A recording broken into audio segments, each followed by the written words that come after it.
what's happening? Here I am. Come. Whoop. Follow me about. How's everyone doing? What's going on, everybody? Midweek, nearly there. So,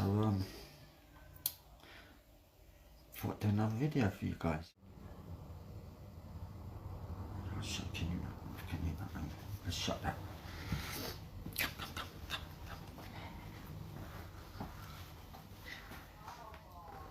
Magic, isn't it? I don't know why I've not used this before. I've used it, but not this way. So, with my room around, I had the bed over this way, and now I've got it over this way, which is, it's got a better feel to it, and I can reach the window blind and the window itself. So when it gets a bit warm, I can bust that open. Big love to you all, enough love to you all, respect to you all. It's your man back at you, and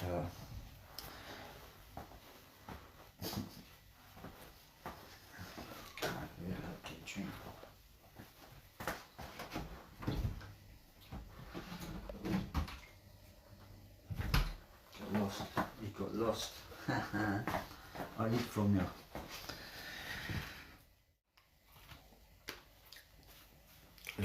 Looking forward to going Colchester soon, see my cousin Tracy. Enough love to you, cuz. She's a good girl, my cousin. No matter what I've been through or what I've done, she's always been there for me, you know. And we don't talk often, but when we do, it feels like we've never been that distant. Who out there has been born 1970-ish, or a couple of years before it? I ask that question because it's going to sound a bit mad, to be honest, but it seems like my era, see that? Nothing there, but it looks like there is. My era, like from 1970 upwards, going to secondary school, 1980. It seemed like everyone I knew at that age has had some kind of mental health problem, and they've either OD'd or they're in prison or they've moved somewhere else, you know what I mean? Got out the shithole that I was brought up in. So, statistics that I've been looking into, this is why this has been brought up, is people born from, that I know statistically, what I've made up, is mental health has never been recognised in them days. So even parents now, like myself, like you guys that have got children, would recognise signs, you know, like talking about my age up, yeah? Well, not up, from 70. Would recognise these signs, and the parents, like, that have understood their own mental health and spoken about things and had loads of doors open and gone back in time and worked it out, would recognise the signs and get the help they need, or if they haven't been through. I mean, unless it's just my area, I don't know, but anyone there, let me know, you know. But yeah, statistically, I've been thinking about it over the past couple of days. People, even just from my school, that have died in prison,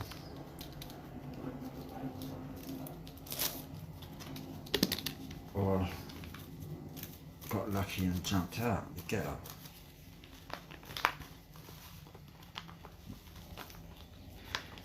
I mean, what I'm talking about is like once I what year was it now?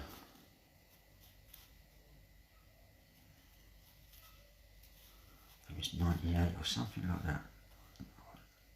97, 98ish. In the early 90s, yeah. I was signing on, and in them days you got, like, if you never had no fixed abode, you had personal issue. And for those that don't understand that, you'd also wouldn't know about gyro checks. We don't know about gyro checks, eh? We all know about gyro checks. Well, my era, but anyway. You'd go and sign on. Every 2 weeks you sign on. And then you go to a payout window and you get your check. And then post office, etc. But on this particular day, I come away from the pay window with my check, happy as fuck.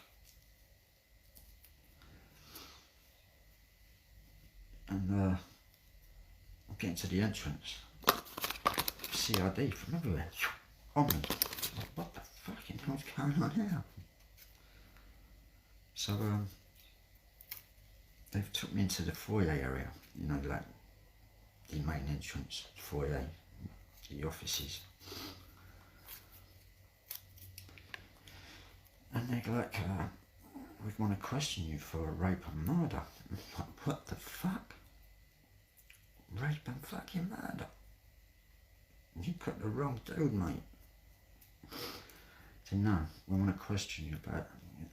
But we don't want to talk about it here in case someone hears about it, like, you know. So they took me to Rotherhithe police station.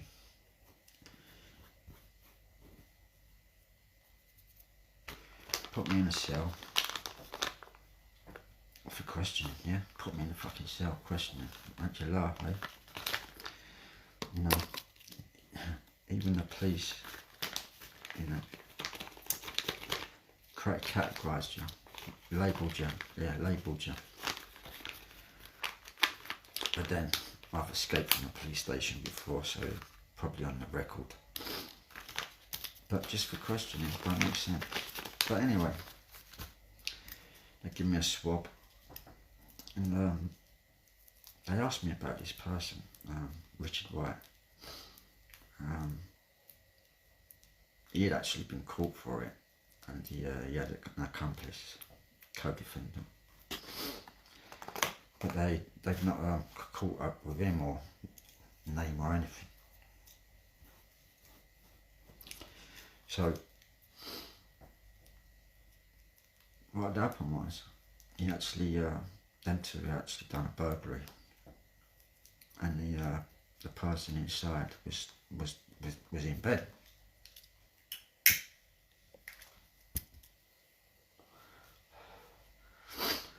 So they're creeping the house, going to the bedroom, discover this woman in the bed. This Richard White has plunged this woman 16 times on her bed, but that's after raping her, you don't get what I mean? Fucking hell. And this geezer lived above me. You know, I hanged around with him, and he'd never showed signs. Well, you know, we was all on that same level. This is what I'm saying, you know, kids my era. So I said to the CID, I said, how do you relate me to him? I had not seen him for over 20 odd years, mate. And they go, and then they give me the swab. I said, have they, you know, been asking around, you know, previous addresses and neighbours and that. So basically, they've gone to the estate that I moved from when I was 10. It was, no, not 20 odd years, about 12 years. 12 years, I can't remember. Anyway.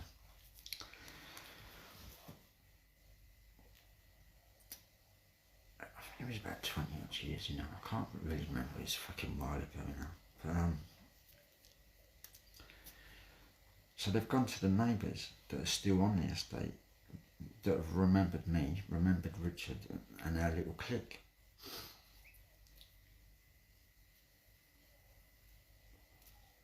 And then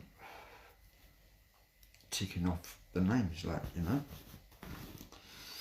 So they've locked me back in the cell after this statement. And a little while later, obviously they're waiting for the lab test to come back to find out that, you know, well, I don't know if they find out right away, because unless, if they, yeah, you know, in them days DNA wasn't a thing, so it must have just started off, and they obviously ain't got the DNA of the person they're looking for to match it.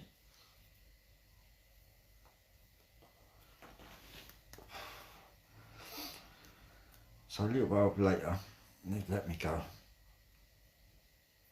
But it was a fucking scary moment, you know.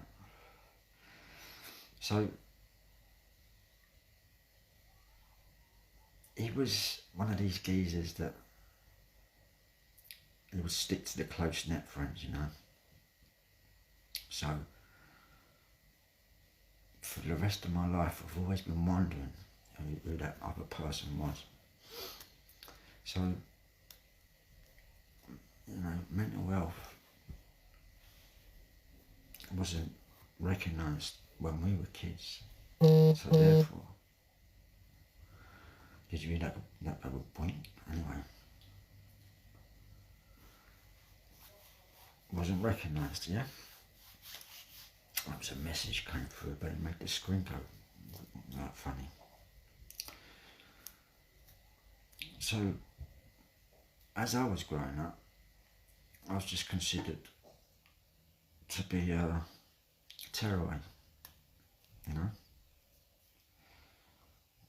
Shit for brains, gonna end up in jail kind of thing. So, you get labelled, like I just said, with the police. And through bringing up, people are going to tell you you're going to end up in jail, you want to, you know, go to the police station or whatever. You're going to end up in prison, you're this, you're that. So instead of fixing the problem,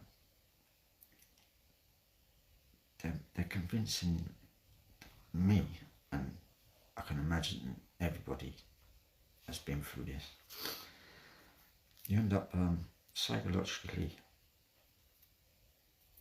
believing that that's you, this is me, and this is what I am, and this is what I'm going to do.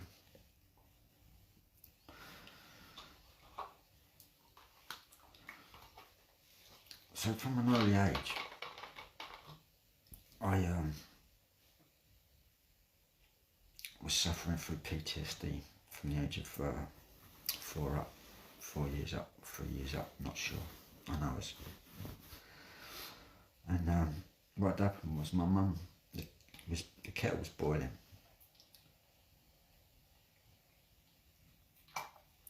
I'm in the kitchen with her. She's nipped out for something. the steam must have attracted my attention enough to walk over and wonder what it is. And it must have turned off. One of these, kettle must have flipped off. And I finds the lead. And I'm pulling the lead, and bosh, on my chest. I've still got scars there, but not as bad as what it was when I was younger. So from then on, I began,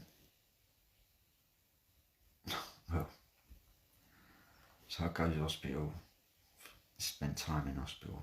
I'm released with antibiotics. So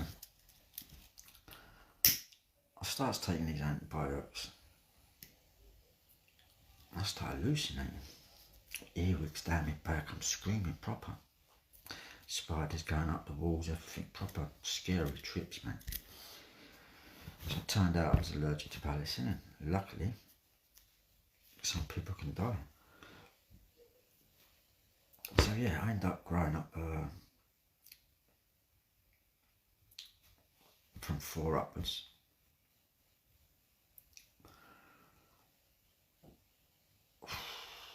Some of the things I'm going to tell you are going to shock you. For instance, in them days, the pubs would close like mid-afternoon and open early after, like evening, so that we get carry-outs comes back to the house. And a lot of times it was the evening. And I'd sneak downstairs and I'd creep, I'm proper creeping now. I'm planning this and I'm doing it. On my hands and knees, gets behind the sofa. Glass would go down the side, sip, creep down that side, sip. It come to the point where I was actually, on many occasions, the barman. And there I would be swigging it, proper naughty. And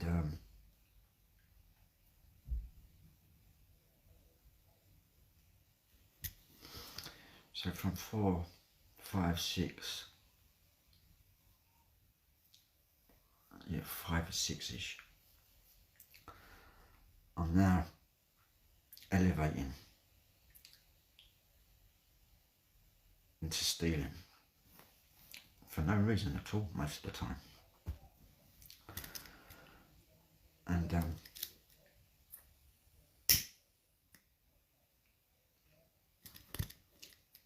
again, with the PTSD,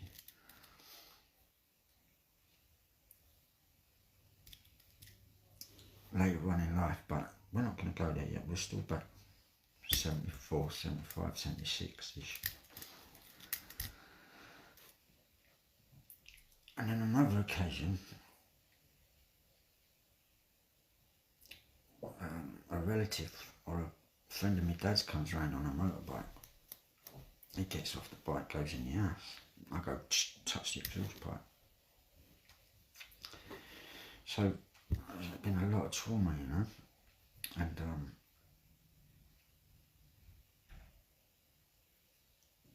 my mum, she was a legend, mate. Yes, she was a legend. Because of the trauma, I was a bit slow, if you like, Dolly Dimple. And when I say that, I mean learning, taking things in. So there's not many memories there because I've not embedded them. As I was saying, a bit slow, not absorbing memories,